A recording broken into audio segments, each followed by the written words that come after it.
Well, you're right on time for breaking today. Good evening from where you're watching us from.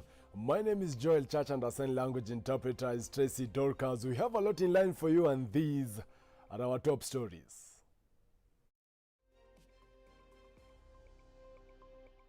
A 65-year-old granny beheads her 99-year-old husband in Murang'a County. The huduma number is a process, lakini hatujafika kiwango ambapo bunge letu limebadilisha sheria kwamba tutatumia huduma number. Confusion begins to rock the country on whether huduma number cards will be used in the 2022 general elections. No retreat, no surrender, Deputy President William Ruto declares in the journey to liberate Kenya. Ijazimwa, iko half time too. Tunafanya mazoezi because nobody can. Itaendelea. As Raila Odinga expresses hope for BBI resurrection. Talk to us via social media platforms as CTV Kenya, Joel Chacha M on Twitter, as well on Facebook, CTV Kenya and Joel Chacha. Send in an SMS via 111 444 111. We begin with some sad news. Residents of Gashanjiro ward in Murang'a County woke up to the shocking news of a 99-year-old man, of course, who was murdered by his 65-year-old woman, or rather wife. David Kagina now reports. This Sunday morning, a somber mood engulfed Kagumo in a village of Gashanjiro ward in Kandara of Murang'a County after a 65-year-old granny slitted open the throat of a 99-year-old husband, Dongo Mogashia, using a panga. Margaret Wanjiru, a mother of 10 children but only 5 surviving, is said to have quarreled with her aged husband and daughter-in-law Betty Mombi because of a meal. Anza matusi akitusiana na ni mimi tu alikuwa natusi sababu the reason ni sababu napea father-in-law chakula. So after father kumwambia atulia asubuhi ni asubuhi sana kupiga kelele na kutusiana ndio akatulia. Yes, alitulia, lakini sasa venye alirudi kwa kitchen, mimi nilikuwa na prepare breakfast. Akaacha kurudi kitchen ndio akachukua panga akaanza kumkatakata kichwa. Salvina Nyambura, the suspect's daughter, also says that the time her mother hit her deceased dad with a blunt object leading to excessive bleeding. Wakati mmoja alimnyima chakula na akamgoga nini hapa kwa head. Sasa after kumgoga kwa head, mimi nikachukua jukumu niwe napatia baba yangu chakula. She laments after reporting the mother to the local chief, Gushu Kamau. No action was taken. On Wednesday, tukakuja huku. Tukaongea lakini alisema ataua tu. Yeye anataka tu kuua na anataka kujiua na aue baba yangu wakufe wawili. Sasa huyu bibi ya brother yangu akaenda akaona chief akamuelezea. Hakuchukua hatua yoyote. The brother to the deceased, Danson Gigi, believed there is more than what is on the surface, saying arguments emanated from land subdivision where the late was allocated his share down a stream, a thing that his wife didn't take kindly. Shida ilitokana na hii shamba wakati tuligawana mara ya kwanza, lakini ndugu yangu ule alikuwa ananifuata akauawa huko Madhare ni Taliban. Haya akaongezea ni tena makosa, akasema hiyo shamba ya ndugu yangu hiyo alikuwa ananifuata ati ni yake amewasiwa. The area MCA Moses Murigi condemned the cold-blood murder, calling upon families to solve issues amicably. Hili jambo limetukela sana kama sisi wakazi wa hapa, na tunataka serikali ichukue jukumu na iangalia hii maneno, sababu hii maneno inafanyika katika boma tofauti. He has further called on the local administration to be assisting in solving the disputes before it's too late. David Kagina, Switch TV. Away from that, have you ever fallen prey of investment scams? The most common investment scams are pyramid schemes and PONZI schemes. They involve when someone offers you a fake but often convincing opportunity to make a quick profit within a short period of time. Our reporter Flora Limuki expounds more on these scams. For quick money and lack of financial literacy is fueling the love for investment scams in the country. With the rising cases of these scams, now many investors are skeptical about investing in financial markets. However, the big question is, what should one look out for before investing to protect themselves from these fraudsters? Tonight, I'm going to focus on the two most common investment scams of all time. First, there is pyramid schemes. A pyramid scheme is a fraudulent system in which investors are meant to make money by recruiting other investors who are also expected to recruit more investors, and the cycle continues endlessly. But how do you identify a pyramid scheme and avoid losing your hard-earned money? First, the recruitment of more investors is important than selling products. Second, investors have to pay a fee to join and recruit other investors. And thirdly, the products to be sold are difficult to sell. The second investment scam is Ponzi schemes. A Ponzi scheme are investment scams that rely on new investors' funds to pay existing investors. The fraudsters promise to invest their funds in opportunities such as cryptocurrency, real estate, and so on, and repay it in a relatively short period with little to no risks. However, most of these predators don't actually invest your money. Instead, they use it to pay existing investors and keep the rest to themselves. Here are some of the red flags to watch out for. First, guaranteed investment opportunity with very high returns but little to no risk involved. Secondly, overly positive returns that are regularly consistent regardless of their overall market fluctuations. Thirdly, investments that are not registered with state regulators. Account statement errors. This could be a sign that your money was not invested as promised. And finally, difficulties in cashing out. How to protect yourself? First, ask questions like, how do you make money? How are you able to generate such consistent returns in a turbulent market? Do your own diligence. Avoid relying on the company's website, emails, and postings on the internet forums. Seek to clearly understand the business and its products and services, and stay away if the deal seems too good to be true. Conduct a background check on the individual selling the investment. Are they licensed as a financial advisor, or do they have expertise and experience? Speak to an independent financial advisor that is not related to deal and get their thoughts.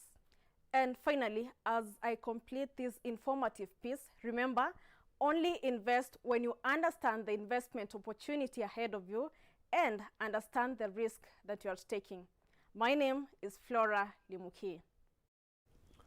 Thank you so much, Limuki. And indeed, when the deal is too good, think twice. Moving on, do you have a podcast? Are you making money from it? Now, WAMBUI Shege is a podcaster in the country, and he talks to a reporter, Brian Mwenda, on how to make money from the new form of media. Take a look. So today we want to talk about commercializing your podcast. Are you already commercializing yours? Yes, I am. At least I think I'm getting some advertisements from here and there, from friends, from referrals.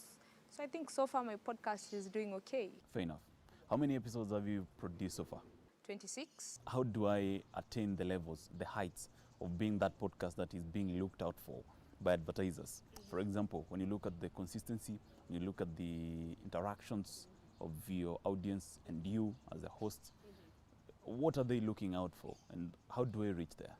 How good do you relate to their product? How do you relate with your audience? The number, you know, the number is also important because, as I've just said, as in like, they're all looking for somebody like how many people will you influence for them to come and buy our product from us? Do you think, for the longest time that you've been doing a podcast, do you think the Kenyan audience is ready for podcasts? I think so far so good, because for now, I think ever since like Corona started, you know, so many people have ventured now into podcasting, because so many people who are so used to newspapers, you know, those other sources of information and media. Some people are now ready because, I mean, people listen to our podcast, and that is a good start. And I believe like maybe a few years from now, people will now take it as part of media now. Fair enough. You say it's an addition to media. Do you think it's an alternative or it's a direct competition to radio?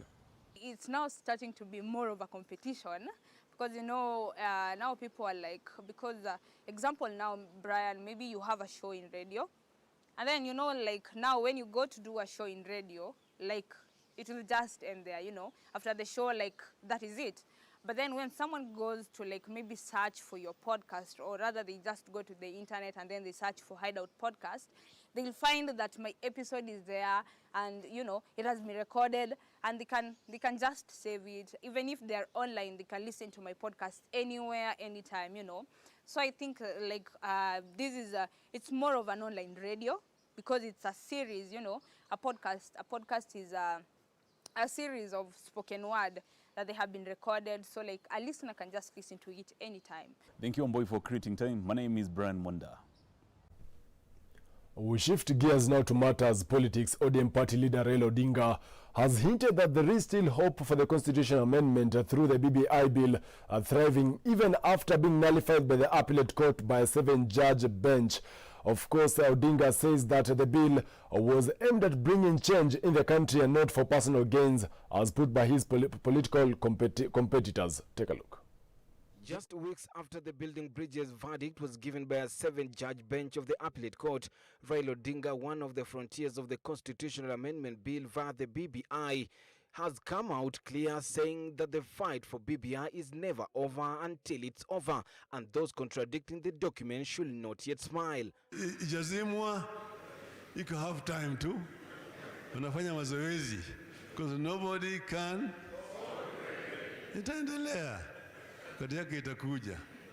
Odinga further saying that the future of the nation is highly attached to the document that must be revisited. Tulipokuwa tumesalimana uhuru, hatukufikiria mambo ya kubadilisha katiba. Tuli-identify points 9. Kwa tukasema zizi ndio zinaathiri Kenya. Na tukaweka jopo kazi iende ikaulize Wakenya vile tunaweza kusuluhisha hii shida. The ODM Secretary General Edwin Sifuna has continued drumming campaign for Raila Odinga over his presidential race in the 2022 general election, shutting off Deputy President William Ruto bottom-up economic model. Mheshimiwa Raila ameweka mipango yake wazi, ni mambo gani anataka kufanyia taifa hili la Kenya.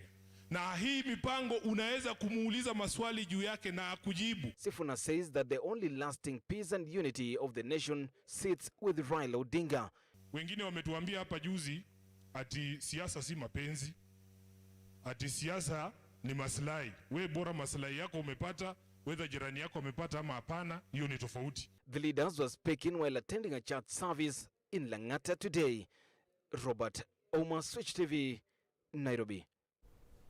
11 minutes past 7 p.m. We are due for a short commercial break, but before that, just some developing news across the world is that Guinea military officials have announced that they have detained the president and taken control of the country. We are keeping an eye on that and particular story, and of course we will be giving you an update in a subsequent bulletins. But for now, we take a short commercial break. We'll be back with more. Stay tuned.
Welcome back to Breaking Today. My name is Joel CHACHA and our sign language interpreter is Tracy Doka. Still a focus on matters politics, Deputy President William RUTO has again blasted the Building Bridges initiative, saying the bill obstructed the implementation of the Big Four agenda. RUTO further says that he will not resign until the 2013 and 2017 promise he and the president made is fulfilled. He has also accused his political rivals of mobilizing the youth to cause the chaos witnessed today and barricade roads in an effort to bar him from reaching the people. Daniel Karuki reports.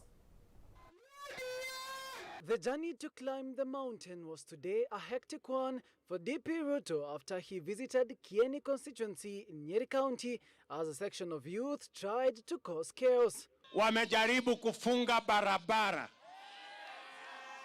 Wamejaribu kupanga vijana ati walete fujo. Mimi nawaambia hawa wangwana, safari ya kuhakikisha ya kwamba hasla, mtu mwenye hana kazi, yule wa biashara ndogo, yule mkulima mdogo, safari ya kuhakikisha ya kwamba tumewaweka katikati ya mipango ya serikali haiwezi kusimama. Senior people in government, and I want to be very specific, the team led by the Deputy President, who came purposely to KIMI to cause violence. The DP later blasting the BBI for derailing the Big Four agenda promise, which he says was a project he intends to complete.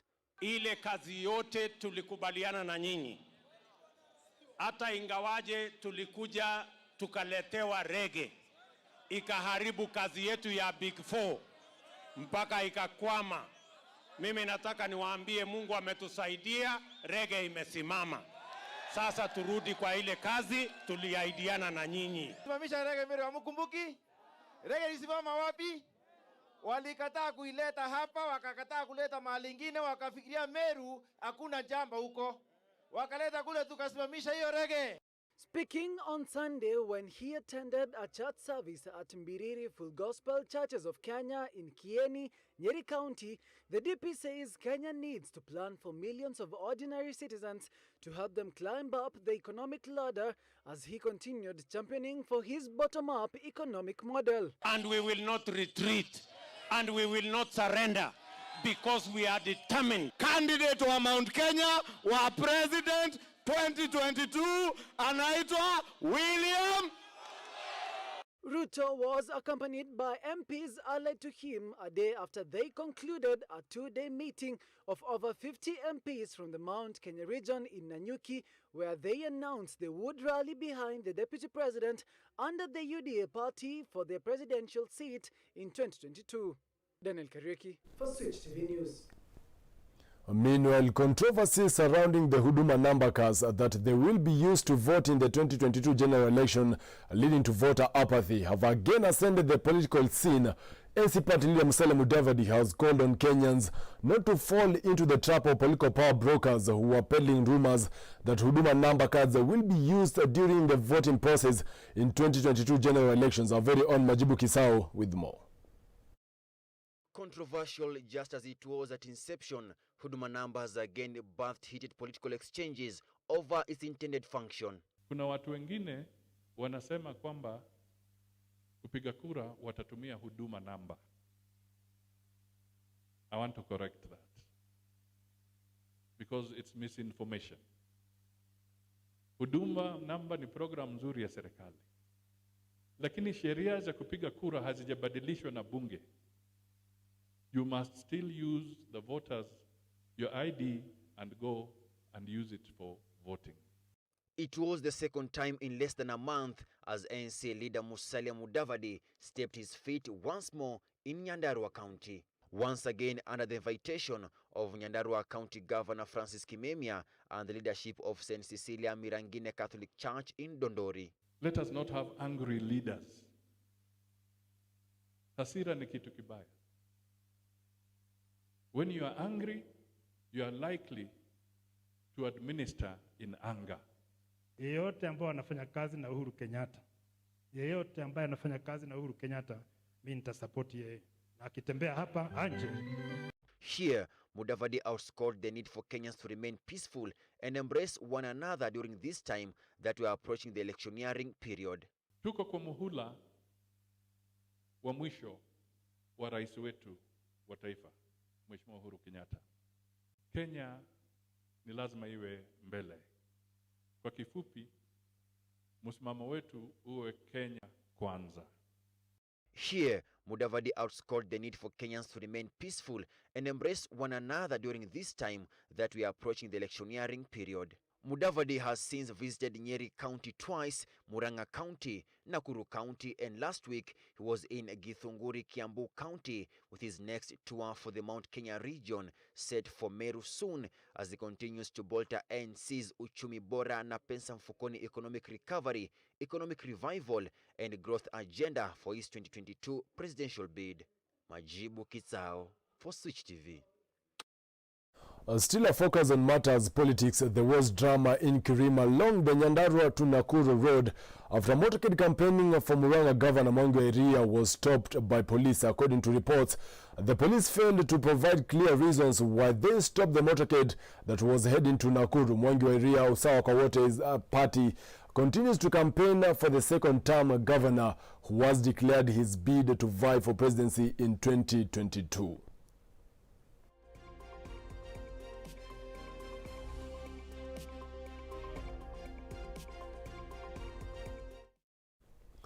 Away from matters politics, real estate agents have been challenged to use innovative technological means in order to overcome the grappling effects of the COVID-19 pandemic. While speaking to agents in the industry, Elijah Kamau, who is the group leader of agents in the industry, has urged the salesmen to ensure transparency and accountability while transacting property. He has also noted that since the onset of COVID-19, there has been limited site visits in the industry, and agents have taken advantage of the weak link by selling non-existent land and homes.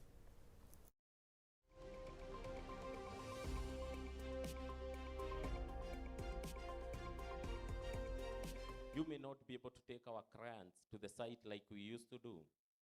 The real estate companies which are represented here can tell you Saturdays were our day. It would have been so difficult to find us around. We were busy organizing site visits for our clients. But today, it has become very difficult. You wake up one day, in your own social media platform, you post a certain property which does not exist, and an investor will see it, trust it, and buy that property. Little will that investor know they have already been duped. We have already invested in a technology that will be able to be carrying out the background check of the company before we...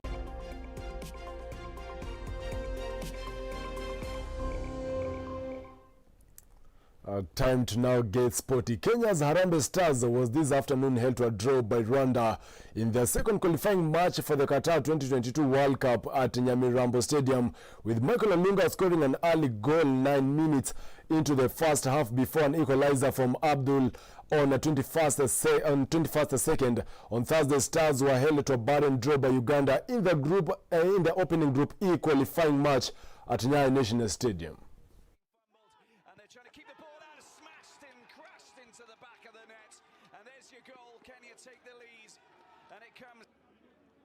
For the giant centre forward who places football in the back of the net, so as the downward header. Elsewhere, Memphis Depay scored twice as Holland trounced Montenegro of 4-0 to get the World Cup qualification bid right back on track. Frankie de Jong was also on 83rd minute on a game that leaves the Dutch second in the group, but with a chance to go top when they host leaders Turkey in 3 days' time. Memphis Depay remata ali novamente uma carambola, já aconteceu várias vezes na partida. Depay remata e marca. Está feito 2-0 para a seleção dos Países Baixos. Mais um Depay, o passe ali para Berghaus, combina bem, vai para o golo e marca. Marcam os Países Baixos, marca o capitão Jorginho. Malásia. Meanwhile, France drew for the 5th game in a row in all competitions as the stuttering World Cup qualifying campaign continues with an entertaining draw in Ukraine. Mykolenko put the host ahead with an excellent 44th minute strike into the top corner from 20 yards. Anthony Marshall bundled in a close range equalizer for his only second, or rather for only his second international goal and first since 2016. Oh, that's a great ball. Martial's there! And did it cross the line? He certainly seems to think so. And on to some Formula 1 news now. Max Verstappen wins the Dutch Grand Prix in style after being roared to victory on home soil by Russia's crowd at Zandvoort to take the lead in the championship, with Lewis Hamilton forced to settle for the second place despite Mercedes using his teammate Valtteri Bottas, who finished third, as a pawn in the unsuccessful game of ensnaring Verstappen. Take a look.